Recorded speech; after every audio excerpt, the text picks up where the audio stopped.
Hello and welcome back once again to Rage Gaming and more Elden Ring. We have another new patch 1.08 build for you, featuring the very cool and until now disappointing weapon type, the Claws. The Claws, specifically in 1.08, had some major love. Not only is their attack speed better, and not only is their recovery better, and the range of their attacks is increased, but they specifically gave Claws extra poise damage on top of all of that. Meaning this could be the best weapon type for PvP when it comes to these small dagger, fist, and claw style weapons. Further, we can work in brilliant Ashes of War to improve the unique moveset of claw weapons, like the Barbaric Roar here, which will raise our AR when used, but also provide the unique heavy combo for the claws, specifically this two-part combo. That combined with the long basic attack combo of the regular claw attack means we have mega burst and high DPS. Slowing things down with that unique heavy combo or speeding it up with the basic combo, working like a nightmare for your opponent in PvP. While in PvE, we have mega burst that can nearly one cycle Godric in New Game Plus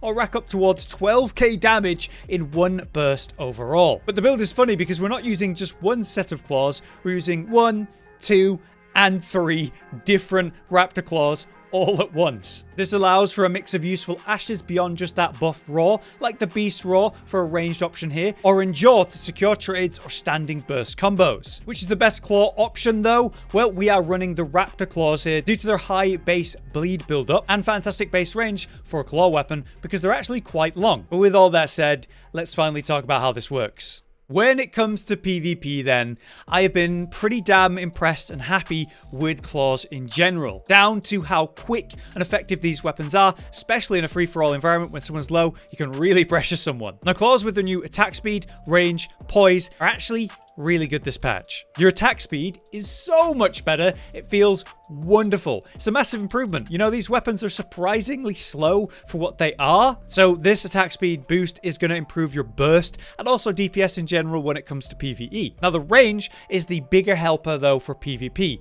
I don't know what it was, the fist weapons, the dagger weapons, the claw weapons, often you'd be swinging on a foe and it just wouldn't hit them. I assume due to netcode. Now with this better range, it seems like the attacks that you feel you should land actually do compared to the joke that it used to be. The added poise is subtle, but it does help. Small weapons like this struggle to trade and therefore get off their longer multi-hit combos due to their low poise. As Elden Ring has further improved and changed and balanced its poise for PvP, specifically claws having a poise boost is a big deal. Now we can get a few hits off before being interrupted by most weapon types, and even better when combined with, say, the Endure buff. Speaking of which, we are running Endure on one of these claws. It lasts a very brief time, but if someone is clearly willing to trade in their play or their build, then slapping on an Endure and then going to town with a standing power stance style combo, that will maximize your output and really burst them down. Problem is, obviously, the buff lasts a really short time after its post-buff then nerf situation, so I wouldn't overly rely on it, but if someone's really wanting to trade with you,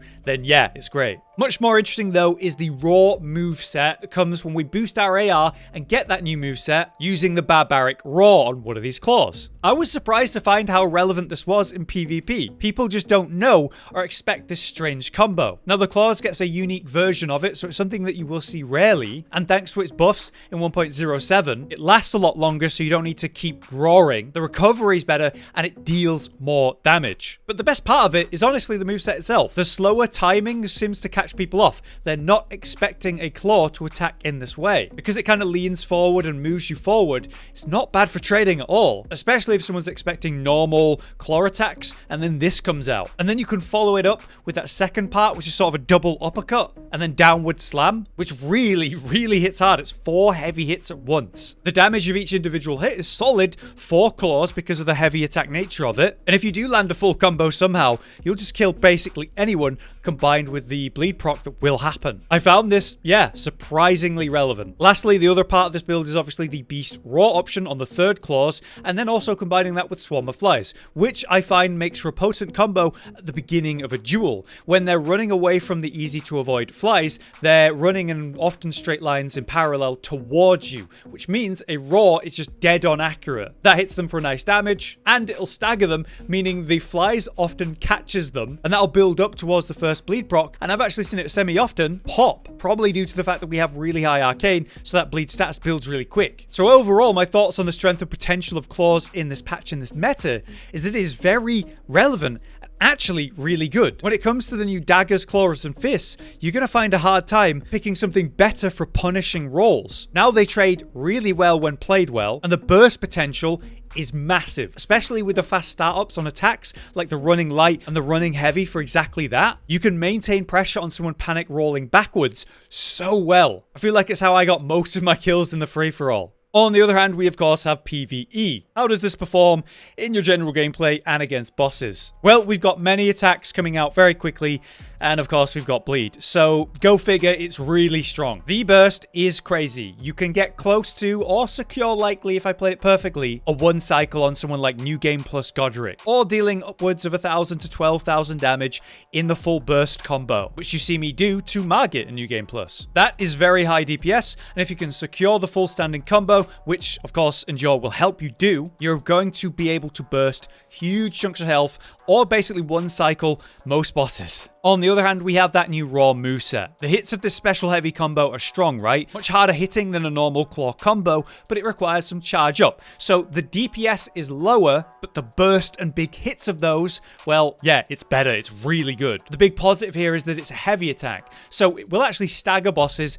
leading to follow-up hits and much more burst. Or if you want to go for the visceral, the critical, you can. It just has a bit of a wind up. Because it steps forward when it does it, you can actually intentionally wind up and dodge or move in to land the blow at the same time. While it's very clear that standing and just doing the full light attack combo is going to get you the most damage with successive hits, if you have less time to burst and want to do a big hit and then hopefully get a stagger, this unique heavy attack combo is actually really good. Lastly, there's also the Beast Raw, right? Which is obviously a simple and effective way to deal some ranged damage. We can start a fight with a quick poke or two, or finish off a foe that's moved away from us. Certainly useful in the open world, or in boss fights where the boss has just jumped away or something. But it's no surprise that this build feels very strong as a successive hit based build that has bleed. Of course it works well. Okay, so let's cover the build to end this video then. We of course have our Raptor Talons, all 3 in a row, but as you can see, they're actually in a cult. You may have expected these to be in bleed, for example, because we have this high arcane